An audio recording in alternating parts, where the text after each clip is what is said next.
자, 오늘 말씀 요한복음 6장 47절에서 59절까지 말씀을 통해서 주님의 살과 피 이런 제목으로 하나님 말씀 전하고자 합니다.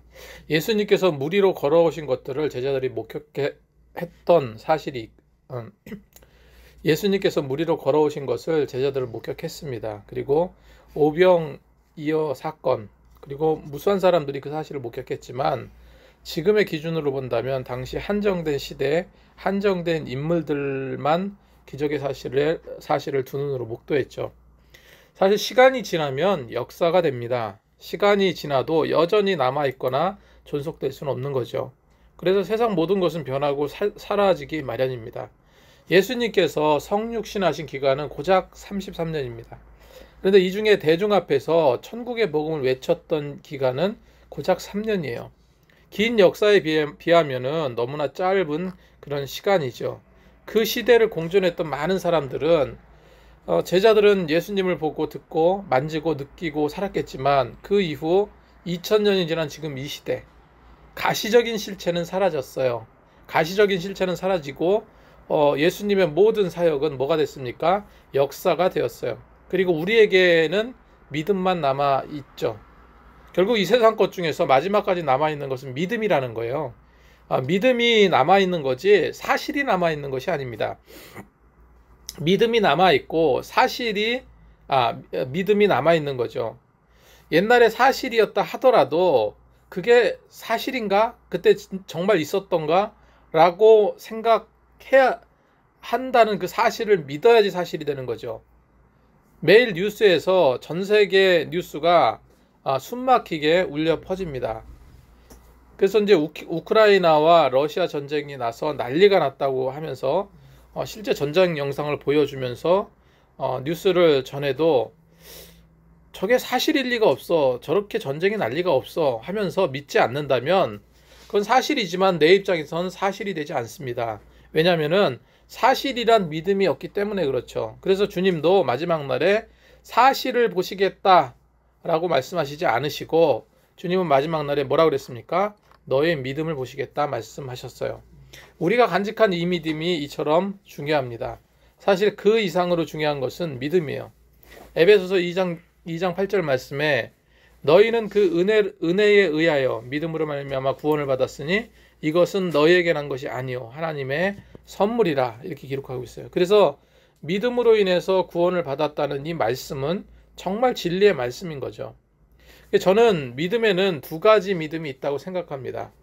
먼저 견뎌보지만 시험이나 고난에 휘청거리는 그런 믿음이 있을 수 있습니다.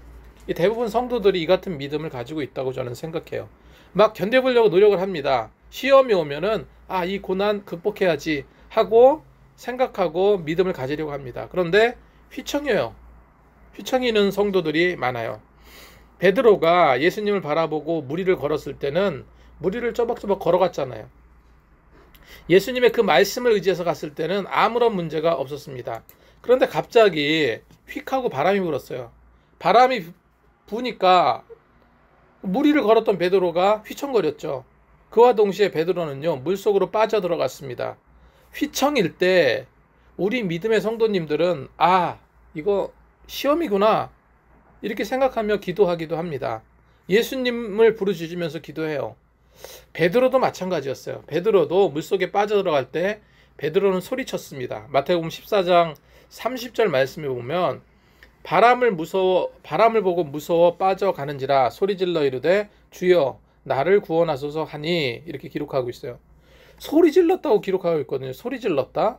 소리질러 이르되 주님 나를 구원하소서, 나를 살려주소서. 이건 이렇게 굉장히 고상한 말로 주여 나를 구원하소서 이렇게 기록했지만 사실 현실에서는 어땠을까요? 살려달라고 소리쳤을 거예요. 살려달라고. 제가 이 본문을 가지고 예전에 두려울 때 소리치자 이런 제목으로 말씀을 전했던 기억이 나는데 우리가 세상의 풍파를 만날 수 있습니다. 만날 때가 많이 있죠. 그렇게 어려움과 고통 속에 방황할 때가 있어요. 고난이 예수 제대로 못 믿게 방해할 때가 많아요. 그때 우리가 할 수 있는 것은요 주님을 붙드는 일이에요. 주님께 소리치는 일입니다. 그냥 베드로처럼 원초적으로 그냥 주님께 말씀하는 거예요. 주여 살려주세요. 빠져 죽겠습니다. 이 고난을 극복하게 해주세요. 이렇게 기도하는 거죠. 문제는 내 영이 이처럼 자꾸 바닷속으로 빠져 들어가며 죽어가는데, 그냥 무리를 걷다가 바람에 휘청휘청거리면서 점점 빠져 들어가는 거, 바닷속으로요. 그럼에도 불구하고 영적인 눈이 어두워져서 빠져 들어가는 자신을 자각하지 못하는 그런 일이 있을 수 있는 거예요. 이건 너무나도 큰 슬픔이죠. 반면에 아무리 세찬 시험이 몰아쳐도 굳건히 흔들리지 않는 그 믿음의 성도님들이 계세요. 우리는 이런 믿음을 소유할 수 있도록 노력하자는 겁니다.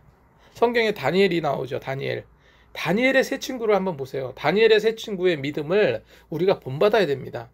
다니엘의 세 친구 이름이 사드락, 메삭, 아벳느고라고 기록하고 있는데, 왕이 커다란 금신상을 만들었어요. 신상을 만들고 여기에 절하지 않으면 다 죽이겠다고 했습니다. 그런데 그렇게 사드락, 메삭, 아벳느고는 오직 하나님을 믿는 사람이었기 때문에 그 신상에 절하지 않았어요.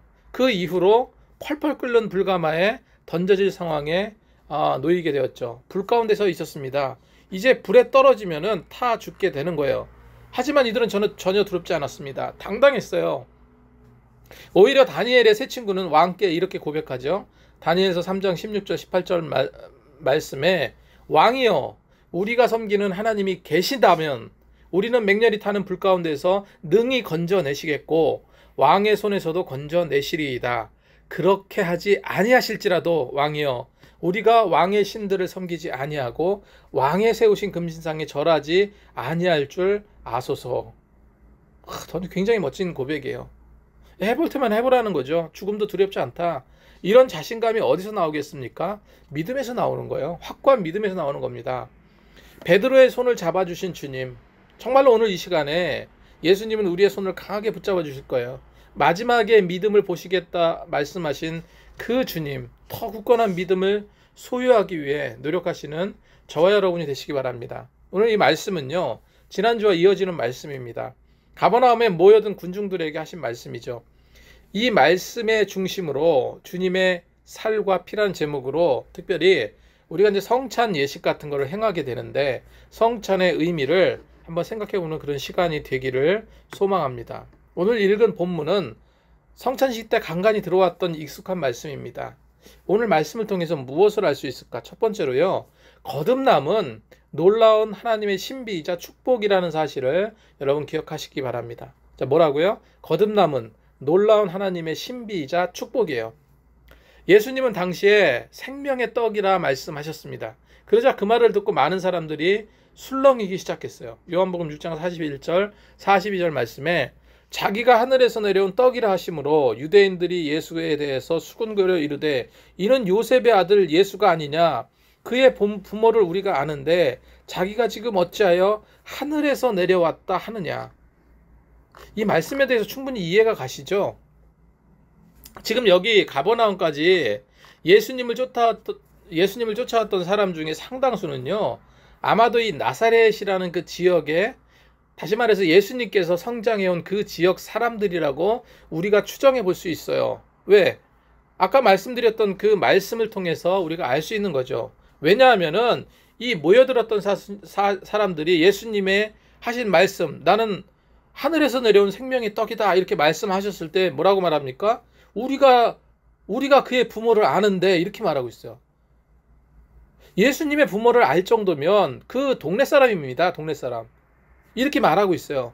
부모까지 알 정도면 그 주변 마을에 살던 자들이라는 거죠. 그렇게 부모까지 잘 알고 있는데, 어떻게 잘하고 또 아버지를 따라서 목수일까지 하면서 젊은 시절을 보냈던 그 모든 것을 다 아는데, 평범한 한 마을의 청년으로 알아왔는데, 지금 예수님 뭘 하시는 거예요?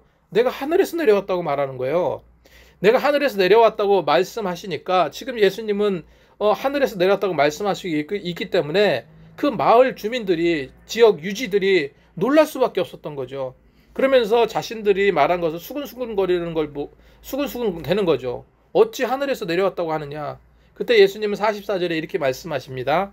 나를 보내신 아버지께서 이끌지 아니하시면 아무도 내게 올 수 없으니 오는 그를 내가 마지막 날에 다시 살리리라 이렇게 기록하고 있습니다.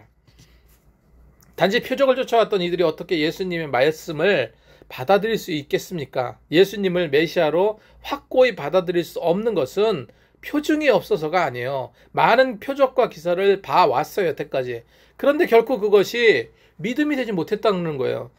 표적이 믿음을 유지시켜 줄 수 없음을 보여주는 아주 중요한 예입니다. 뭐라고요? 표적이 믿음을 유지시켜 줄 수 없다. 대부분은 메시아로 믿지 못하고 있습니다. 그 믿지 못하는 것은 간단해요. 성경의 기록대로 이들에게는 성령님의 강력한 역사가 없었기 때문에 그래요. 믿음은 누가 주시는 겁니까? 성령님께서 주시는 거예요. 이렇게 표적을 쫓는 자들에게 믿음이 생길 리가 있을까요? 없습니다. 성경에 보면 하나님께서는 그리스도를 세상에 보내심과 동시에 그의 백성도 이끌어 그에게, 다시 말해서 예수 그리스도에게 모으실 거라고 성경은 기록하고 있거든요. 다시 말하면 거듭난다는 거, 예수를 믿게 되는 것은 결코 내 노력으로 되는 것이 아니라는 겁니다. 어떤 걸로 가능합니까? 이끄시는 성령님께서 행하시지 않으면 우리는 결코 이 거듭남의 신비를 경험할 수 없는 거예요. 그래서 우리가 예수 믿는 것이 얼마나 귀하고 놀랍고 신비로운지 몰라요. 로마서 8장 9절 말씀에 만일 너희 속에 하나님의 영이 거하시면 너희가 육신에 있지 아니하고 영에 있나니 누구든지 그리스도의 영이 없으면 그리스도의 사람이 아니니라 했습니다. 또한 요한일서 3장 24절 말씀에 그의 계명을 지키는 자는 주 안에 거하고 주는 그 안에 거하시나니 우리에게 주신 성령으로 말미암아 그가 우리 안에 거하시는 줄 우리가 아느니라 기록하고 있습니다. 예수님의 그 놀라운 신비를 사람들은 깨닫기가 불가능하고 이해할 수도 없는 일이에요. 삼위일체 하나만 봐도 그렇죠. 그 이해가 됩니까? 그게 계속 말씀드리지만 동정녀 탄생 어떻게 그게 가능해요? 과학적인 결론이 나와 있고 과학적인 기준이 있는데 말이 안 되는 거잖아요. 사실 들려지는 말씀이 육신을 입고 왔다는 사실 어떻게 이성적으로 우리가 받아들일 수 있냐는 거예요. 이런 예수님이 확실히 믿어지는 이 거듭남의 신비는 성령을 통해서만 가능하다는 거예요. 성령을 통해서 진리를 탐구하기 위해서 노력한다고 그 사실을 지식적으로 이게 왜 이런 현상이 일어났을까? 그게 사실인가? 파헤치고 그것을 확인한다고 이성적으로 그걸 이해하고 노력한다고 그것이 믿음이 되어지지 않는다는 겁니다.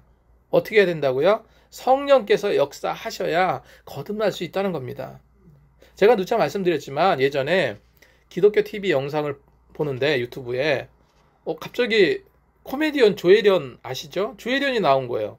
깜짝 놀랐습니다. 그때 놀랐던 이유가 조혜련이 교회를 다니나? 왜냐하면 예전에 조혜련이 일본에서 활약한 적이 있었습니다. 그때 자신의 종교가 뭔지 얘기했어요. 자신은 40년 가까이인가? 하여간 굉장히 오랫동안 남묘호랑객교라는 그 종교를 믿었대요. 남묘호랑객교라는 종교를 믿었다는 그 방송을 제가 들은 적이 있거든요. 그런데 지금 기독교 TV 나와서 방송을 진행하고 있어요. 예수를 믿게 된 거죠. 예수를 믿게 된 건데 이 코미디언 조혜련이 예수님을 구주로 영접하게 되었던 거죠. 그녀는 거의 평생을요 남묘호랑객교라는 종교의 광신자였습니다. 그랬던 그녀가 어떻게 예수를 믿게 되었을까? 조혜련은요 같은 코미디언인 이성미를 통해서 예수를 믿게 되었다고 합니다. 이성미가 조혜련을 구원시키기 위해서 그렇게 기도를 많이 했다고 그래요. 그런데 하도 그냥 감고 나니까 조혜련이 예수님이 참 진리인지 굉장히 노력을 하게 돼요. 진짜 예수님이 참 구세주인가? 그녀는 수많은 기독교 서적을 다 독파하기 시작을 합니다. 성경도 수없이 읽고 정말 할 수 있는 노력은 다 했어요. 정말로 그렇게 노력을 많이 했다고 합니다. 그런데 마지막 조혜련이 내린 결론은 믿어지지 않는다는 거예요. 믿어지지 않는다. 아마도 자신이 신을 찾아 헤맸던 그 과정을 보면 정말 허망하고 허탈했을 수도 있었을 거예요. 그렇게 먹먹한 마음으로 지내는데 한 번은 이제 이성미가 찾아온 거예요. 그러면서 조혜련에게 너무도 뻔한 질문은 또다시 하는 겁니다. 예수님이 구주인 거 믿니? 예수님이 너를 구원했다는 사실을 믿니? 하나님이 너를 사랑하고 계신 거 아니? 예수님이 너를 위해서 십자가 달리신 거 믿니? 예수님이 우리의 유일한 구세주라는 사실을 너는 믿니? 라고 계속해서 이야기를 하는 겁니다. 그런데 조혜련은 어땠다고요? 믿어지지 않았어요. 그런데 너무나 그게 답답했던 거예요. 조혜련은. 왜? 진리에 대해서 알고 싶은데 믿어지지 않으니까. 조혜련은요, 그 말을 듣고 눈물을 쭈루루 쏟으면서 마음이 너무 아파지더라는 거예요. 믿어지지 않아서 마음이 아프다는 거예요. 그런데 놀라운 것은요, 그녀의 입술은 희한하게 뭐라고 고백을 하냐면, 그래, 믿어. 안다고. 예수님이 나를 위해서 구원해 주시는 구원자라는 사실을 내가 믿는다고. 여러분, 순식간에 바뀌어버렸습니다. 믿어지지 않는다고 생각했는데 순식간에 마음의 감동이 일어나서 어떻게 됩니까? 믿어진다는 입술의 고백을 하게 된 거예요. 그래서 그녀는 이런 입술의 고백을 하면서 펑펑 눈물을 흘리게 됩니다. 어떻게 그 마음이 한순간에 모든 의심과 번민이 사라질 수 있을까? 조혜련은 다른 거듭난 자들과 다르지 않는 말을 합니다. 뭐라고 말하냐면요, 자기가 예수를 믿게 된 걸 도저히 이해할 수 없다는 거예요. 믿어지게 된 거를 도저히 이해할 수 없다는 거예요. 그래서 정말 이건 신비라고밖에 말할 수 없다라고 고백을 합니다. 이처럼 성령께서 역사하지 않으면 믿음이 생겨날 수 없습니다. 거듭날 수 없어요. 그래서 성경은 구원받는다는 것은 뭐라고 말합니까? 하나님의 선물이라고 말해요. 하나님의 선물. 선물을 돈 받고 주는 사람은 없어요. 저도 이번 추석 때 그래도 몇몇 이렇게 고마운 분들이 선물도 보내주시고 그랬는데, 내가 선물을 줄 테니 얼마를 달라 이렇게 말하는 사람은 없어요. 선물은 공짜로 주는 겁니다. 공짜. 그리고 선물 아무한테 줘요? 선물 내가 싫어하고 미워하는 사람 절대 주지 않습니다. 선물은요, 내가 좋아하는 사람에게 주는 거예요. 그게 구원이라는 게 뭘까? 값없이 주신 겁니다. 그리고 어떤 자에게? 하나님이 좋아하시는, 하나님이 원하시는 그 자에게 허락하신 거예요. 두 번째로, 우리는 주님의 살과 피를 먹고 마셔야 합니다. 그래야 살 수 있습니다. 뭐라고요? 주님의 살과 피를 먹고 마셔야 된다. 그래야 살 수 있어요. 예수님은 자신이 생명의 떡이라 말씀하시면서 군중들에게 더욱더 놀라운 말씀을 하세요.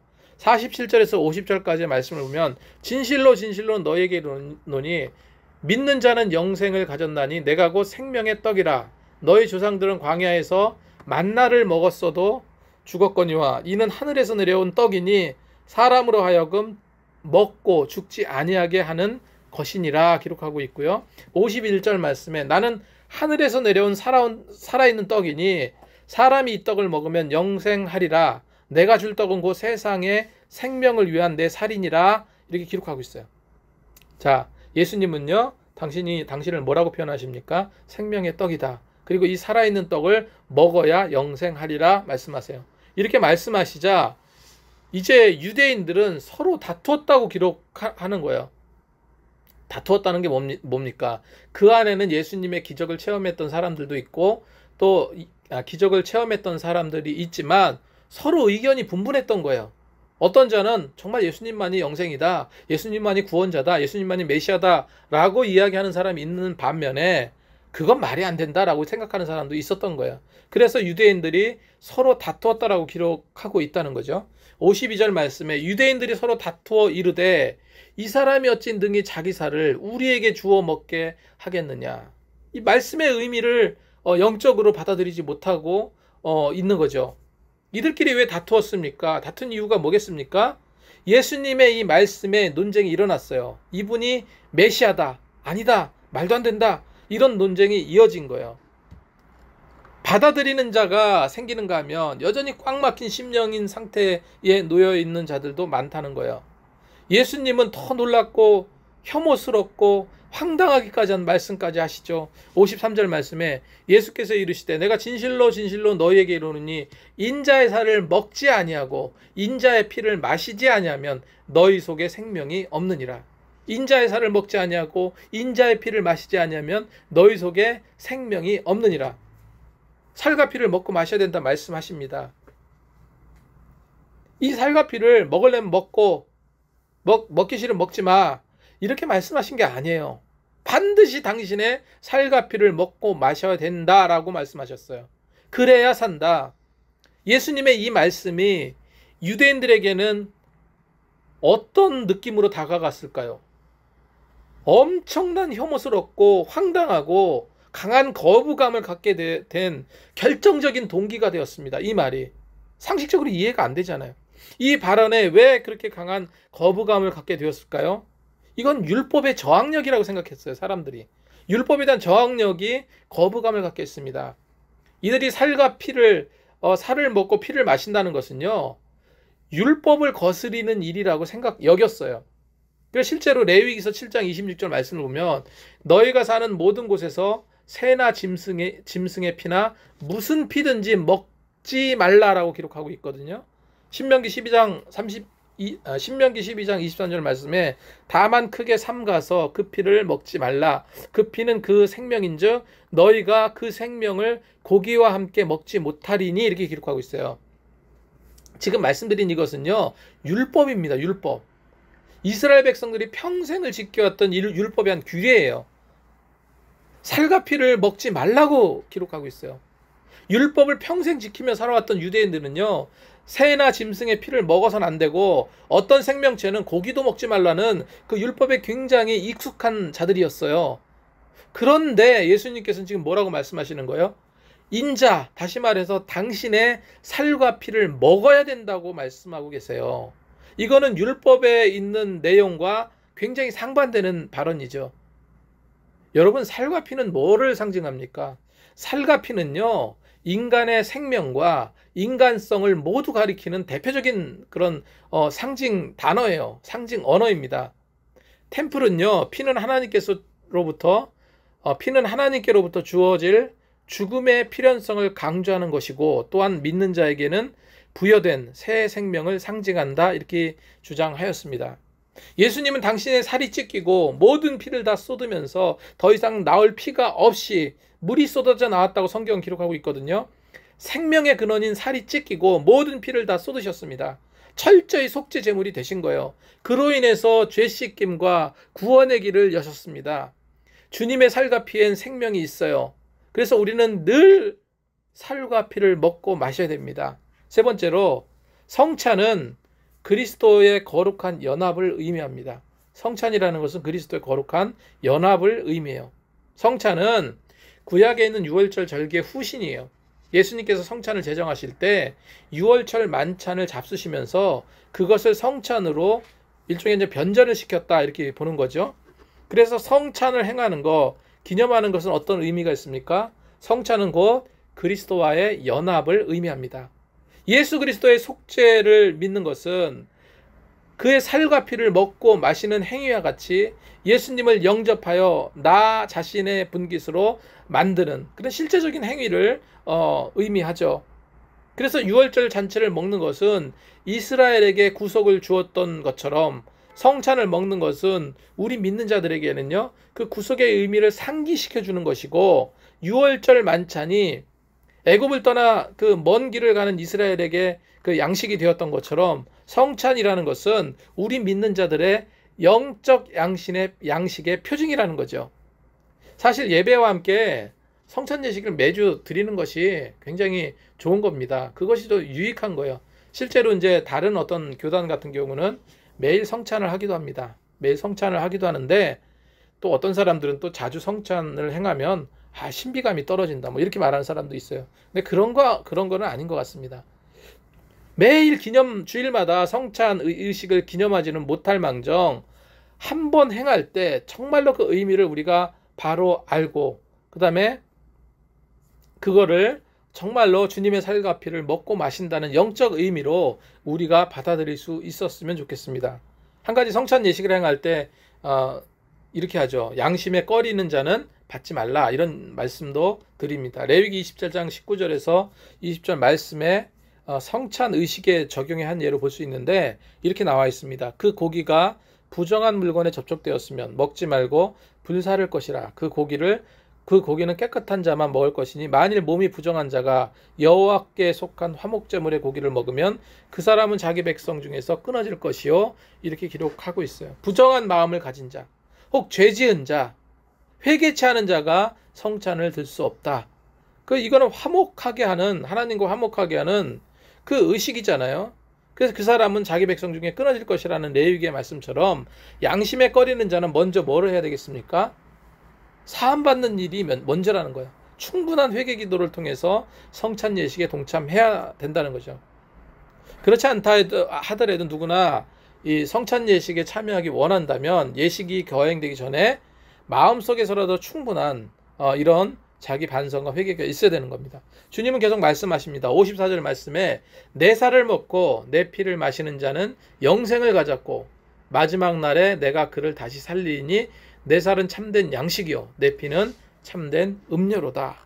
주님은 살과 살을 참된 양식, 피를 참된 음료라고 말씀하고 계세요. 근데 분명히 한 가지 알고 넘어가야 될 것이 있습니다. 주님의 살을 먹는다는 것, 주님의 피를 마신다는 것은 영생을 얻는다는 그런 의미가 아니라, 영생이 얻어지는 것이 아니라 영생을 얻는다는 상징적인 의미라는 거예요. 반대로 대상이 되는 생명체를 죽이는 일이라는 것을 우리가 기억해야 됩니다. 주님의 살과 피는 생명이에요. 예수님의 희생을 전제하에서, 예수님의 희생이라는 전제하에서 영생이라는 소망이 주어진다는 그 사실을 우리가 알아야 됩니다. 그래서 주님의 살과 피를 먹고 마시는 대신에 그로 인해서 희생되어지는 예수 그리스도의 희생의 의미를 우리가 알고 기억해야 된다는 거죠. 이처럼 성찬 예식은 곧 그리스도와 연합을 의미합니다. 6장 56절 말씀에 이렇게 기록하고 있죠. 내 안에 거하고 나도 그 안에 거하리니.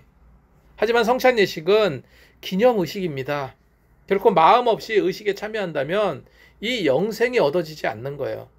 이 사실을 여러분 기억하시기 바랍니다.